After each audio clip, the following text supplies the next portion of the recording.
Hello everyone, আসসালামু আলাইকুম। আজকে আমি আপনাদের সাথে একটি হেলদি ফুড রেসিপি শেয়ার করব। আশা করছি আপনাদের সবার ভালো লাগবে। আজকে আমার রেসিপিটির নাম হলো ক্যাবেজ অমলেট। এই রেসিপিটি তৈরি করার জন্য আমি নিয়েছি একটি বাঁধাকপির ভিতরের অংশ, আর নিয়েছি দুটো ডিম।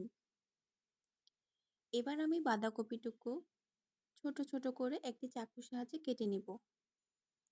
এটা বেশি বড় করা যাবে না। ভিডিওতে আপনারা দেখতে পাচ্ছেন আমি এই বাঁধাকপিটুকুকে কিভাবে কেটেছি। আমার বাঁধাকপি কাটা শেষ। এবার আমি একটি বাটিতে বাঁধাকপিগুলো ধুয়ে নিলাম। তারপর এখানে দিলাম লবণ স্বাদ মতো। তারপর দিয়েছি পেঁয়াজ দিয়েছি অল্প, বেশি দিইনি। তারপর দিলাম ধনেপাতা। এবার আমি এখানে অ্যাড করেছি কাঁচামরিচ, আর দিলাম আরেকটি ডিম। এবার আমি সবগুলো উপকরণকে একসাথে ভালো করে মিশিয়ে নিব। অতিরিক্ত তেল মশলা ছাড়াই আমি আজকের এই রেসিপিটি তৈরি করেছি। বাসায় আপনারা একবার হলেও ট্রাই করে দেখবেন খেতে কেমন হয়েছে। তারপর একটি ফ্রাই প্যানে আমি অল্প পরিমাণ তেল গরম করে আমার এই মিশ্রণটুকু বিছিয়ে দিলাম।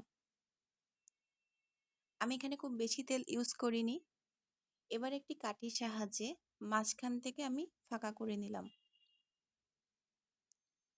তারপর আমি এই ফাঁকা অংশটুকুতে দিয়ে দিলাম একটি ডিম।